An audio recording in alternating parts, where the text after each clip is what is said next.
Assalamualaikum, nama saya Siti Nurbaida binti Adnan.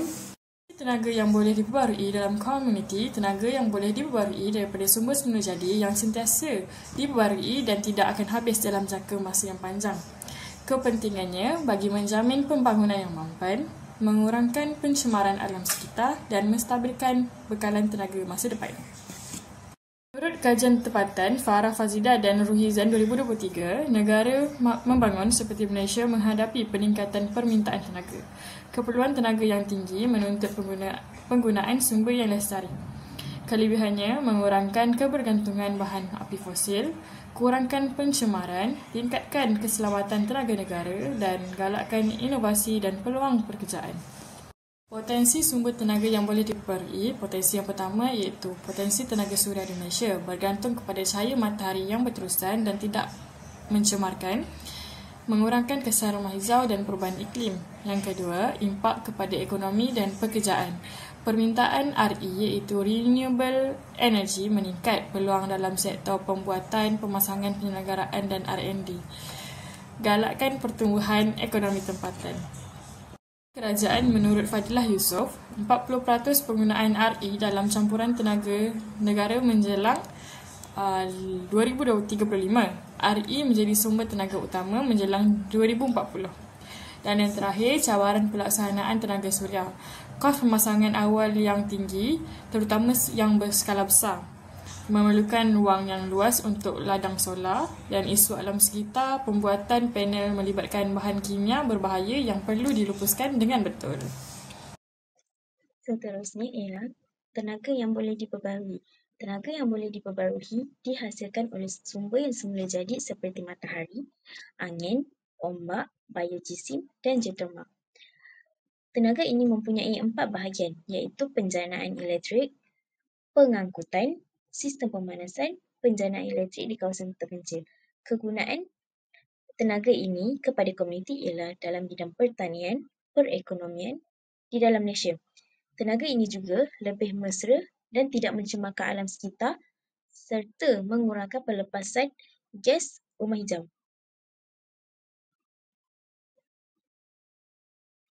Seterusnya, tenaga yang tidak boleh diperbarui. Tenaga yang tidak boleh diperbarui merupakan sumber tenaga yang tidak boleh diperbarui dalam jangka masa yang singkat. Tenaga ini juga memerlukan kos yang tinggi untuk pengeluarannya serta menjadi beban kepada pengguna. Kegunaan tenaga ini kepada komuniti menyebabkan pencemaran alam sekitar kerana penggunaan tenaga ini menghasilkan karbon dioksida yang tinggi. Seterusnya, tenaga ini mengambil masa yang berjuta tahun untuk dihasilkan seperti tenaga arang batu, gas asli dan tenaga nuklear. Seterusnya, saya akan menerangkan mengenai teknik penjimatan tenaga. Terdapat 4 teknik utama yang kita boleh gunakan dalam penjimatan tenaga seharian. Yang pertama adalah menggunakan peralatan cekap tenaga atau peralatan yang menjimatkan elektrik. Sebagai contoh, menggantikan semua lampu mentol biasa kepada lampu LED. Ia dapat menjimatkan sehingga 80% kuasa dan menggunakan peralatan elektrik yang disahkan oleh Tenaga Nasional. Yang kedua adalah mengawal penggunaan penghawa dingin. Tetapkan suhu antara 24 darjah Celsius hingga 26 darjah Celsius. Tutup pintu dan tingkap apabila menggunakan penghawa dingin dan gunakan kipas jika suhu tidak terlalu panas. Yang ketiga adalah menggunakan cahaya semula jadi, iaitu buka langsir dan tingkap pada waktu siang hari, kurangkan keperluan menggunakan lampu pada waktu siang hari. Dan yang terakhir adalah menutup switch dan mencabut plug, iaitu sentiasa memastikan plug tidak dalam keadaan mood yang on ataupun sentiasa aktif. Cabut plug telefon sekiranya bateri sudah penuh. Ini dapat menjimatkan 10% bil elektrik anda di rumah. Assalamualaikum, nama saya Nurudina binti Syadan, Kad Matrik 4232008871. Untuk poin 4.0 iaitu pengangkutan lestari. Pengangkutan lestari telah menjadi satu istilah penting kepada perancang pembangunan, terutama apabila membicarakan tentang pembangunan lestari.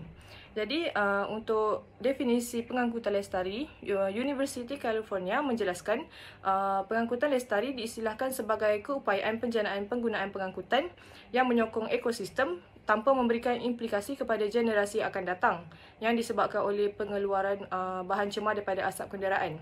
Jadi lestari ini berasal daripada perkataan sustain iaitu pengekalan dan ability iaitu keupayaan. Untuk cabaran bagi pengangkutan lestari pula, Kong et al. 2009 menyatakan indeks bacaan parameter gas karbon dioksida dan gas karbon monoksida meningkat secara purata terutamanya pada waktu pagi dan waktu puncak. Masyarakat Malaysia masih bergantung kepada penggunaan pengangkutan bermotor, khususnya kereta dan motosikal. Jadi hal ini menyebabkan gas karbon dibebaskan di ruang atmosfera apabila jumlah kenderaan bermotor yang digunakan semakin meningkat. Kesimpulannya, walaupun masih wujud kebergantungan tinggi terhadap pengangkutan bermotor dalam kalangan masyarakat Malaysia, usaha ke arah perubahan perlu dimulakan dengan kesedaran dan kerjasama semua pihak. Sekian, terima kasih. Nama saya Cornelia Cortani Christie. Seterusnya saya akan bentangkan tentang projek tenaga komuniti. Jadi, apa itu projek tenaga komuniti? Ia merupakan satu inisiatif untuk memperkenalkan tenaga boleh diperbaharui secara setempat kepada masyarakat. Jadi, dalam projek ni, komuniti diberi peluang untuk menjana, memiliki dan mengurus tenaga mereka sendiri.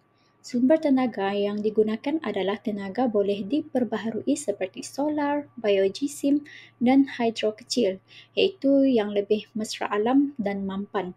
Sebagai contoh, pelaksanaan panel solar boleh dipasang di tempat-tempat awam seperti surau, sekolah dan dewan serbaguna. Jadi tenaga ni yang boleh dijana ini digunakan untuk keperluan harian bangunan tersebut. Ini secara tidak langsung membantu menjimatkan kos elektrik dalam jangka masa yang panjang. Seterusnya kita lihat pula cabaran utama dalam pelaksanaan projek ini.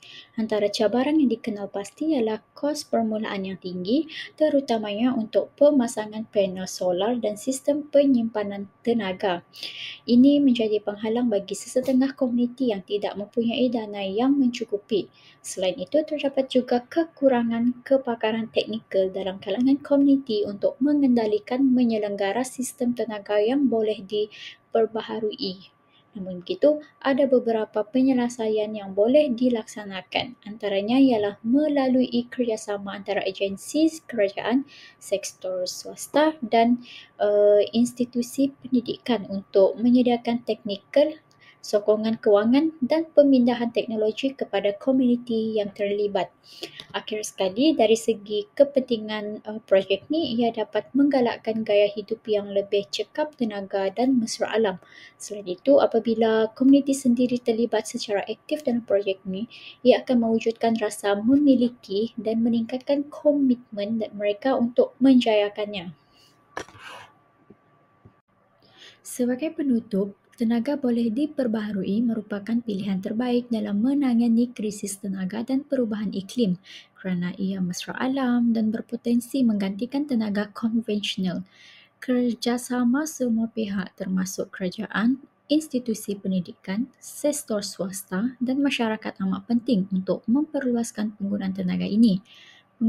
Pendidikan dan kesedaran awam juga perlu dipertingkatkan agar setiap individu memahami peranan mereka dalam menyokong tenaga lestari demi masa depan yang lebih hijau, bersih dan mampan. Sekian, terima kasih.